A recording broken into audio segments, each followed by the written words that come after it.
Chapitre 4, dans lequel Phileas Fogg stupéfie Passepartout, son domestique. À 7h25, Phileas Fogg, après avoir gagné une vingtaine de guinées au whist, prit congé de ses honorables collègues et quitta le Reform Club. À 7h50, il ouvrait la porte de sa maison et rentrait chez lui.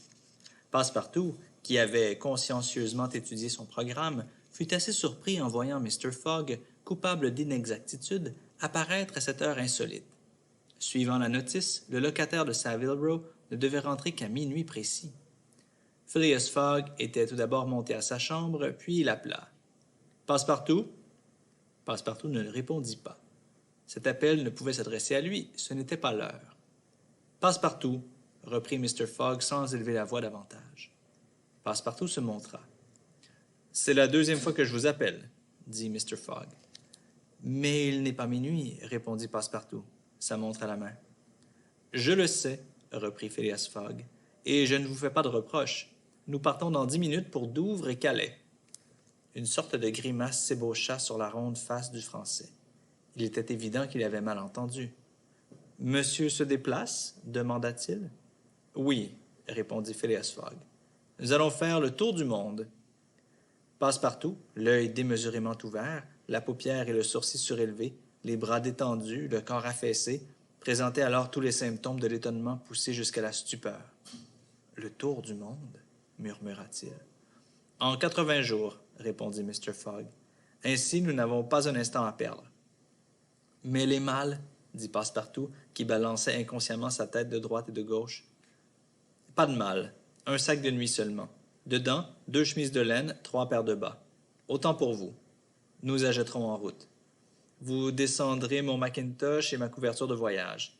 Ayez de bonnes chaussures. D'ailleurs, nous marcherons peu ou pas. Allez. » Passepartout aurait voulu répondre. Il ne put. Il quitta la chambre de Mr. Fogg, monta dans la sienne, tomba sur une chaise et employa une phrase assez vulgaire de son pays. « Ah, bien, se dit-il, elle est forte celle-là, moi qui voulais rester tranquille. » Et machinalement, il fit ses préparatifs de départ. Le tour du monde en 80 jours. Avait-il affaire à un fou? Non. C'était une plaisanterie. On allait à Douvres, bien, à Calais, soit.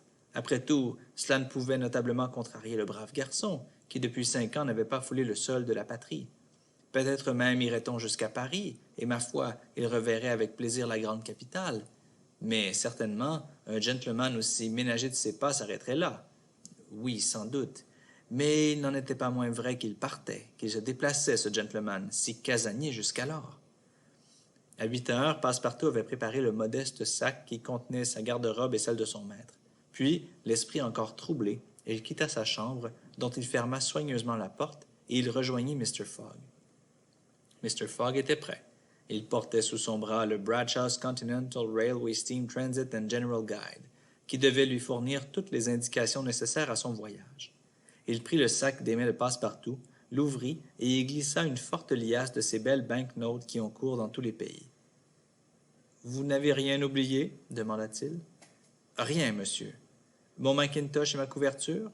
Les voici. »« Bien, prenez ce sac. » Mr. Fogg remit le sac à Passepartout. « Et ayez soin, ajouta-t-il, il y a 20 000 livres dedans, 500 000 francs. » Le sac faillit s'échapper des mains de Passepartout, comme si les 20 000 livres eussent été en or et pesé considérablement. Le maître et le domestique descendirent alors, et la porte de la rue fut fermée à double tour. Une station de voitures se trouvait à l'extrémité de Savile Row.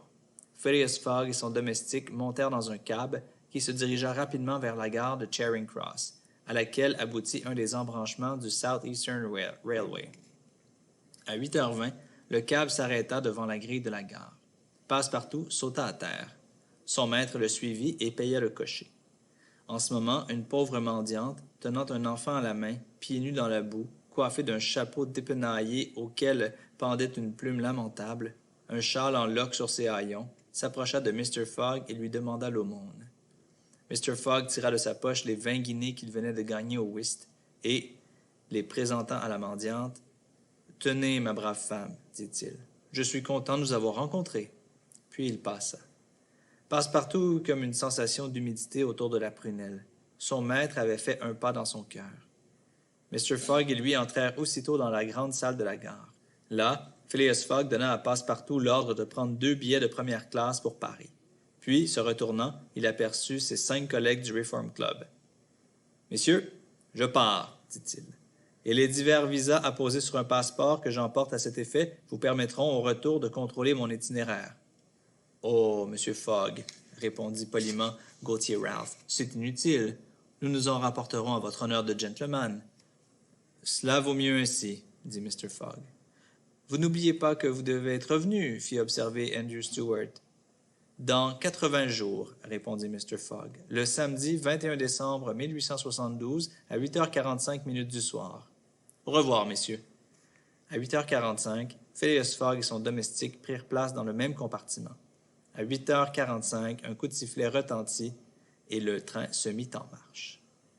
La nuit était noire. Il tombait une pluie fine. Phileas Fogg, accoté dans son coin, ne parlait pas. Passepartout, encore abasourdi, pressait machinalement contre lui le sac aux banknotes. Mais le train n'avait pas dépassé Sydenham que Passepartout poussait un véritable cri de désespoir. « Qu'avez-vous? » demanda Mr. Fogg. « Il y a que, dans ma précipitation, mon trouble, j'ai oublié. »« Quoi? »« D'éteindre le bec de gaz de ma chambre. »« Eh bien, mon garçon, répondit froidement Mr. Fogg, il brûle à votre compte. » Chapitre 5, dans lequel une nouvelle valeur apparaît sur la place de Londres. Phileas Fogg, en quittant Londres, ne se doutait guère, sans doute, du grand retentissement qu'allait provoquer son départ. La nouvelle du Paris se répandit d'abord dans le Reform Club et produisit une véritable émotion parmi les membres de l'honorable cercle. Puis, du club, cette émotion passa aux journaux par la voix des reporters et des journaux au public de Londres et de tout le Royaume-Uni. Cette question du tour du monde fut commentée, discutée, disséquée avec autant de passion et d'ardeur que s'il se fût agi d'une nouvelle affaire de l'Alabama. Les uns prirent parti pour Phileas Fogg, les autres, et ils formèrent bientôt une majorité considérable, se prononcèrent contre lui. Ce tour du monde à accomplir, autrement qu'en théorie et sur le papier, dans ce minimum de temps, avec les moyens de communication actuellement en usage, ce n'était pas seulement impossible, c'était insensé. Le Times, le Standard, l'Evening Star, le Morning Chronicle et 20 autres journaux de grande publicité se déclarèrent contre Mr. Fogg. Seul le Daily Telegraph le soutint dans une certaine mesure. Phileas Fogg fut généralement traité de maniaque, de fou, et ses collègues du Reform Club furent blâmés d'avoir tenu ce pari, qui accusait un affaiblissement dans les facultés mentales de son auteur. Des articles extrêmement passionnés, mais logiques, parurent sur la question. On sait l'intérêt que l'on porte en Angleterre à tout ce qui touche à la géographie. Aussi n'était-il pas un lecteur, à quelque classe qu'il appartint, qui ne dévora les colonnes consacrées au cas de Phileas Fogg. Pendant les premiers jours, quelques esprits audacieux, les femmes principalement, furent pour lui, surtout quand l'Illustrated London News eut publié son portrait d'après sa photographie déposée aux archives du Reform Club. Certains gentlemen osaient dire « Pourquoi pas, après tout? On a vu des choses plus extraordinaires. » C'était surtout les lecteurs du Daily Telegraph. Mais on sentit bientôt que ce journal lui-même commençait à faiblir. En effet, un long article parut le 7 octobre dans le bulletin de la Société royale de géographie. Il traita la question à tous les points de vue et démontra clairement la folie de l'entreprise. D'après cet article, tout était contre le voyageur. Obstacle de l'homme, obstacle de la nature. Pour réussir dans ce projet, il fallait admettre une concordance miraculeuse des heures de départ et d'arrivée, concordance qui n'existait pas, qui ne pouvait pas exister. À la rigueur, et en Europe, où il s'agit de parcours d'une longueur relativement médiocre, on peut compter sur l'arrivée des trains à heure fixe. Mais quand ils emploient 3 jours à traverser l'Inde, 7 jours à traverser les États-Unis, pouvait-on fonder sur leur exactitude les éléments d'un tel problème? Et les accidents de machines, les déraillements, les rencontres, la mauvaise saison, l'accumulation des neiges, est-ce que tout n'était pas contre Phileas Fogg? Sur les paquebots, ne se trouverait-il pas pendant l'hiver à la merci des coups de vent ou des brouillards? Est-il donc si rare que les meilleurs marcheurs des lignes transocéaniennes éprouvent des retards de 2 ou 3 jours? Or, il suffisait d'un retard, un seul, pour que la chaîne de communication fût irréparablement brisée. Si Phileas Fogg manquait, ne fût-ce que de quelques heures, le départ d'un paquebot, il serait forcé d'attendre le paquebot suivant, et par cela même, son voyage était compromis irrévocablement. L'article fit grand bruit. Presque tous les journaux le reproduisirent et les actions de Phileas Fogg baissèrent singulièrement. Pendant les premiers jours qui suivirent le départ du gentleman, d'importantes affaires s'étaient engagées sur l'aléa de son entreprise. On sait ce qu'est le monde des parieurs en Angleterre, monde plus intelligent, plus relevé que celui des joueurs. Parier est dans le tempérament anglais. Aussi, non seulement les divers membres du Reform Club établirent-ils des paris considérables pour ou contre Phileas Fogg, mais la masse du public entra dans le mouvement. Phileas Fogg fut inscrit comme un cheval de course à une sorte de stud book. On en fit aussi une valeur de bourse, qui fut immédiatement cotée sur la place de Londres. On demandait, on offrait du Phileas Fogg, ferme ou à prime, et il se fit des affaires énormes.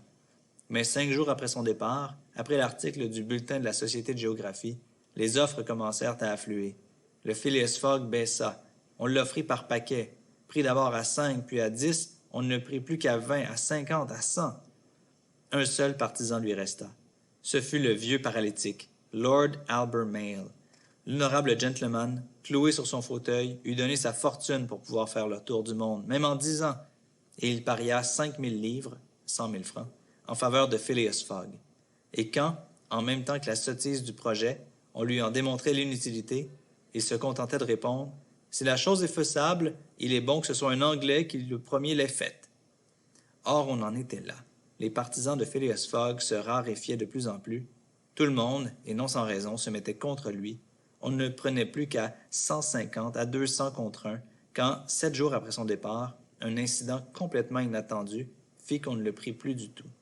En effet, pendant cette journée, à 9 heures du soir, le directeur de la police métropolitaine avait reçu une dépêche télégraphique ainsi conçue. Suez à Londres. Rowan, directeur de police, administration centrale, Scotland Place. Je file voleur de banque, Phileas Fogg. Envoyé sans retard, mandat d'arrestation à Bombay, Inde anglaise. Fix, détective. L'effet de cette dépêche fut immédiat. L'honorable gentleman disparut pour faire place au voleur de banknotes. Sa photographie, déposée au Reform Club avec celle de tous ses collègues, fut examinée. Elle reproduisait trait pour trait l'homme dont le signalement avait été fourni par l'enquête. On rappela ce que l'existence de Phileas Fogg avait de mystérieux, son isolement, son départ subit, et il parut évident que ce personnage, prétextant un voyage autour du monde et l'appuyant sur un pari insensé, n'avait eu d'autre but que de dépister les agents de la police anglaise.